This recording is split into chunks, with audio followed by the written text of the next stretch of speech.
Good evening, Assalamu alaikum wa rahmatullahi wa barakatuh, and welcome to News in Focus. My name is Faraz Patel. We'd like to thank you, the viewer, for staying with us on Hilaal TV, DSTV channel 347. It's difficult not to have a heavy heart, a somber moment after what we had seen yesterday in Vanderbijlpark. The image of a mother losing two of her children in that tragic scholar transport crash. An accident that would forever change the lives of so many families, but for children, those 12 children whose world came crashing down on them and an education taken away. Thus, as many questions are being asked with regards to scholar transport, but at the end of it, it is the lives of 12 learners, 12 innocent children whose world has been taken away from them. To take this conversation forward, I'd like to welcome Sibongile Maseko. She is the General Secretary of the Greater Gauteng Learner Transport. Sibongile, on this very difficult day, I greet you. Good evening. Thank you so much for joining us. Good evening, and good evening to all your viewers. Sibongile, it's very difficult, isn't it, at this moment to try and really put together what we have seen over this last 24 hours, isn't it? Yeah, it's very difficult. It's so difficult, most especially for us operators who are always on the road. It's so difficult. And I just want to send my condolences to the family, to the community, to the school, and everyone else who is involved here in this tragedy. It's bad. It's so bad. You know, Sibongile, just looking at the images yesterday, we're asking ourselves so much of questions with regards to how have we got here. But it really is one where it's 12 innocent children.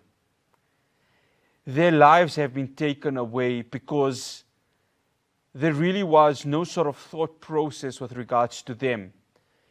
And that's where the frustration lies, doesn't it? That there wasn't a thought process as to who is being transported. These are innocent children. And that's where I think South Africans have really felt this heavy heart, that their education, their lives, their future has just been taken away in a single instant. Yes, it was a tragic accident that is caused by negligence. If the driver was careful in what he's doing and following the rules of the road, this accident wouldn't have happened. We wouldn't be speaking about it right now and right here.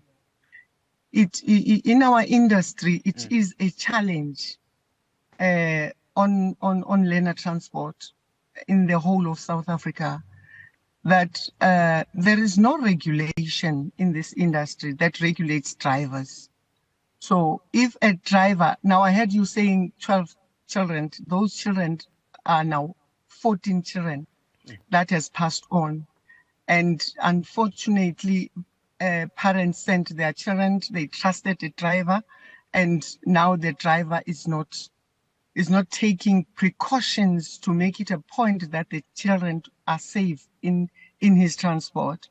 So I think lack of regulation in our industry is a problem. In the learner transport industry, you can buy a car and just write learner transport in that car, and you are ready to go.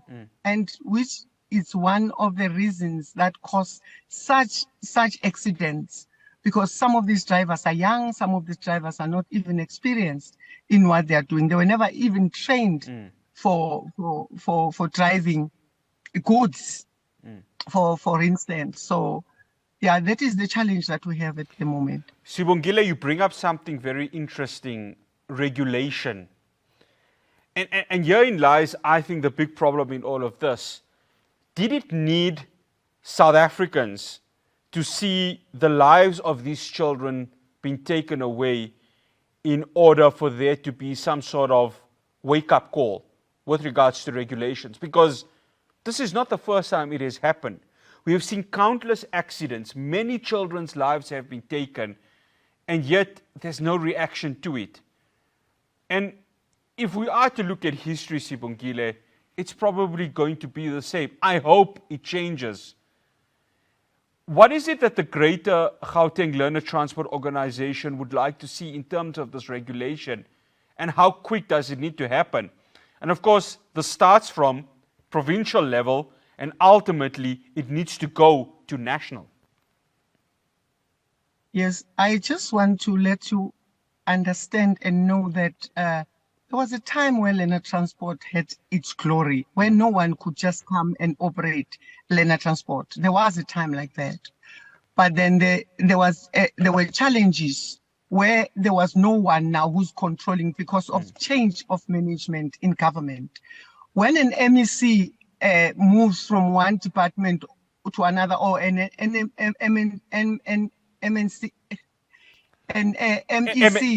yes. MEC is no longer an MEC of the department. Then the coming MEC, there is no, I don't know whether they don't tell each other that this is where I'm at, now you should take it from here.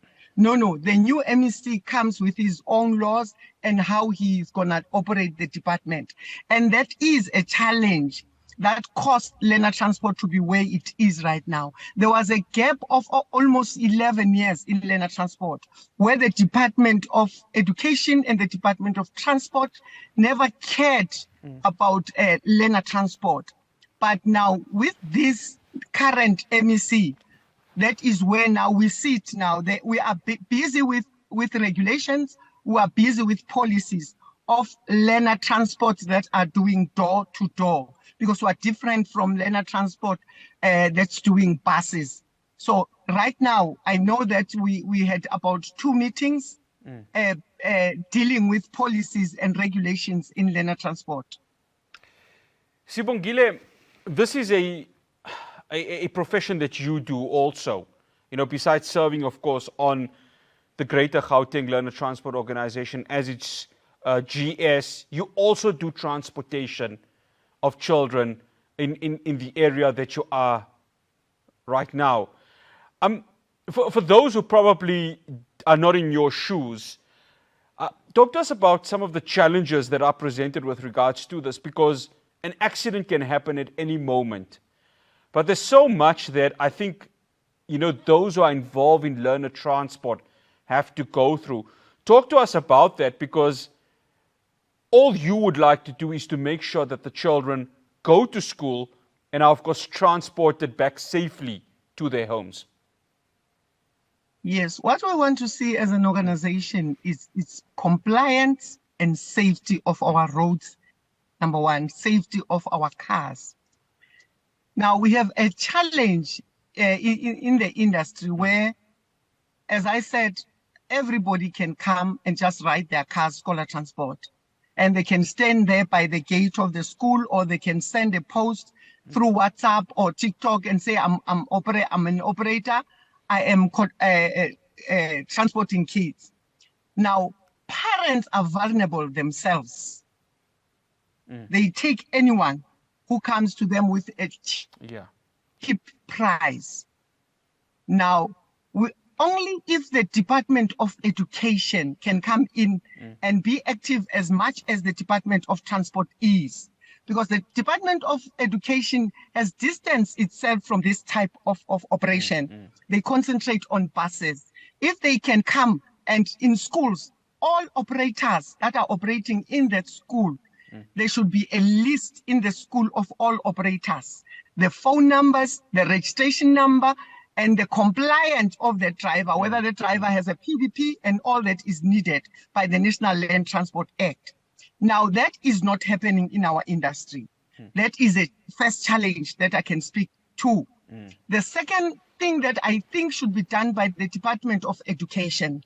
Now, they have a system they use in grade 1 and grade 8 every year where they allocate kids. If we can work as organizations with the Department of Education and say, Department of Education, here we are these organizations, and we work with your schools, and our cars and our data is in those schools. So when parents, you allocate parents, those parents should be able to access that database of learner transport that goes straight to where these kids are going. Because the other challenge is that the operators will get a child, and along the way, because he's not or she's not going to that direction, she will exchange that child with another transport that the parent does not know. And when sometimes these accidents happen, then the parent will be amazed at, I don't know this car. This is not the car that comes in the morning and collects my child. Now, why is my child in this car? So those are some of the challenges that we have. And we think if the Department of Education can work close with the Department of Transport, where we will fix such discrepancies. There are discrepancies in the department. They just don't work together. If they can work together and work together with us and SGPs, I know and I believe that this thing can be alleviated. After the break, I'll continue my conversation with Sibongile Maseko. She's the General Secretary of the Greater Gauteng Learner Transport Organization. Do stay tuned to News in Focus.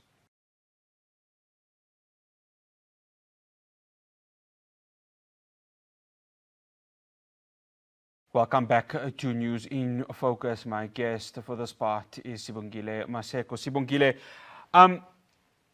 when certifying your vehicle for scholar transport, and my follow-up question to your answer is going to speak directly to that, what are the processes that needs to go? Because this is a fragile matter, especially when it comes to the transportation of kids. Got your question very well. But the focus, let's say that the driver comes and joins the organization. Our focus is we vet those drivers. We vet them, we check the car, we check whether the driver has a criminal record or not. And that is what we do. And then we will take that driver and all the documents of the driver and register that driver with the Department of Transport and Registration and the digitalization system of the Department of Transport. That is what we do. And that driver will belong to this organization. And in that doing, we were able to monitor the driver and were able to take drivers for training, whether it's professional driving training. We are able to do that because they are in the system of the organization. Sibongile, and following up to that question, because when you listen to Mavela Masondo, the police spokesperson, he said the Toyota Quantum which was used was overloaded. It was certified for 14 learners, but the accident had 18 learners to it.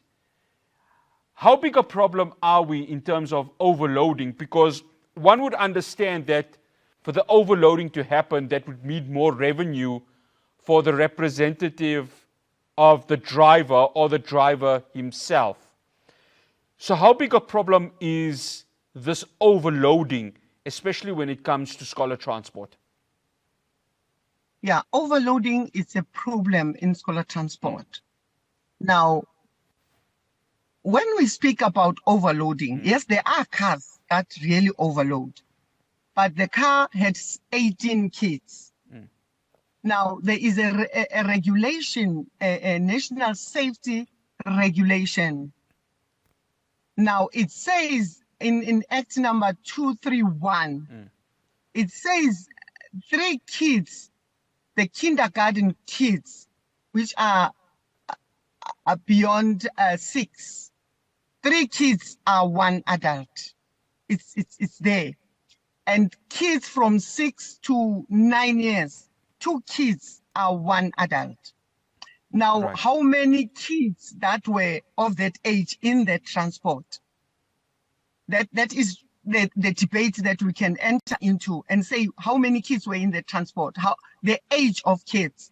I think that regulation, we should sit down, or the department should sit down nationally and look into it and see whether is it still working, or maybe it should be amended. Because kids these days are not like kids the olden days, especially when it comes to they grow and become very tall these days. So that should be looked into.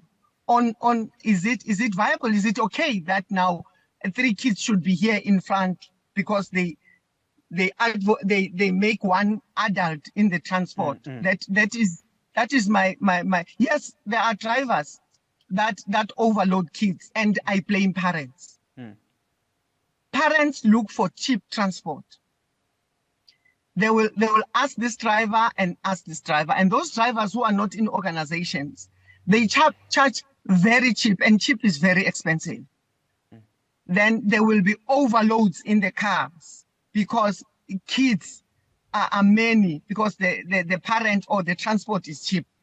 And some parents can force a driver to take a kid because the driver is cheap, the transport is cheap. That is what we see every day. Sibongile, sorry, I'm going to cut you there, because some parents may say it's the socio-economic scenario that they've been forced into, hence they take the cheap option.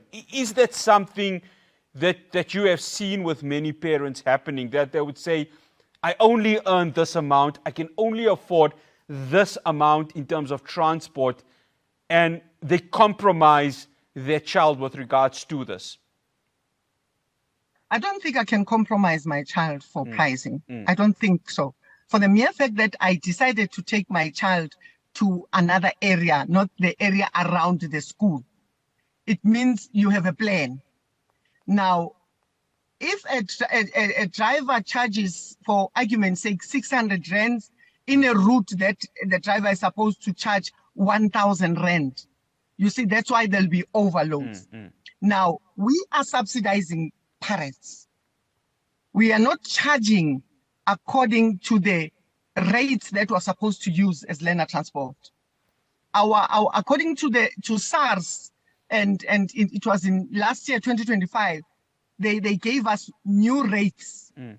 Our cars rates is 4 rand 50 per kilometer to 6 rand 20 per kilometer.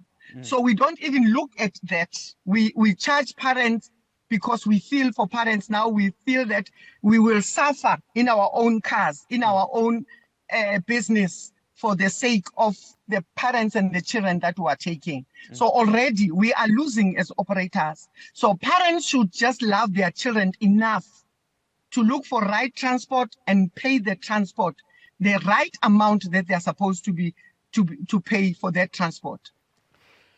Sibongile, has there been an experience, either you've seen it, or your colleagues have seen it, where the transport guys pick up the children, they meet at a place and then mix the children on other transports, where the parents, and you've mentioned it earlier, the parents do not know where some of their children are going to? Has there been an experience of that from your side? Have you heard about it? And what is being done to counter that? Because that in itself presents quite a huge problem.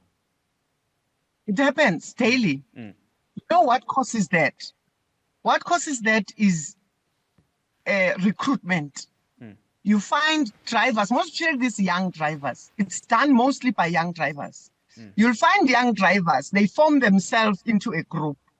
If a parent comes from this other school, they will take that parent, whether they go there, it's their route or it's not their route, they will take that child. Then along the way, they will exchange. Then they will say, you will take this route, I will take this route. But the person who collects the child by the gate is not the same person who will get the child to the gate of the school. It happens all the time.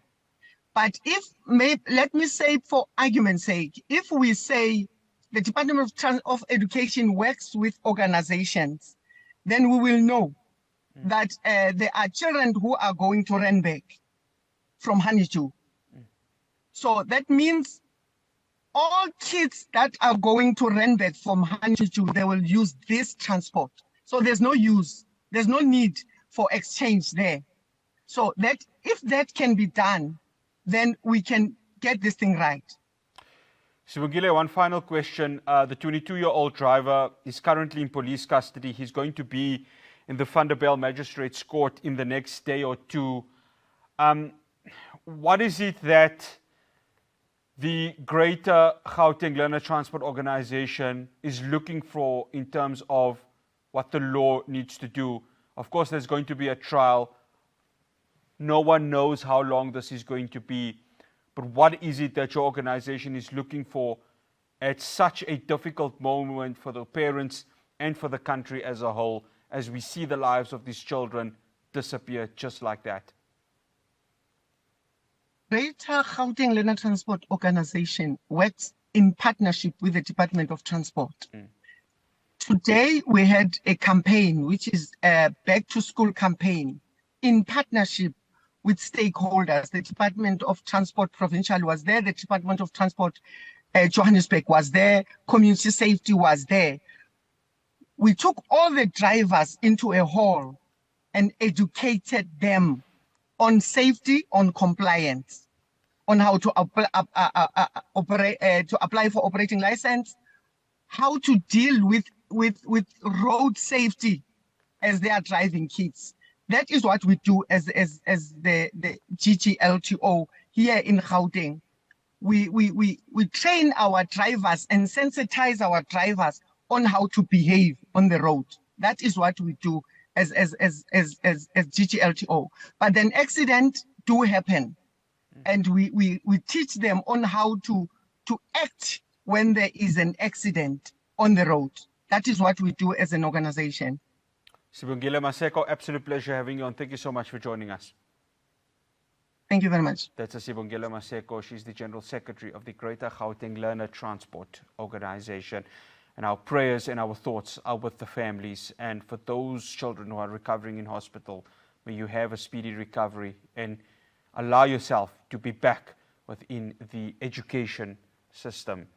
After the break, we are going to Davos, Switzerland, and we're going to be speaking with Brand South Africa CEO Neville Maatjies to go ahead and look to what South Africa is intending on doing at the 2026 World Economic Forum. Do stay tuned.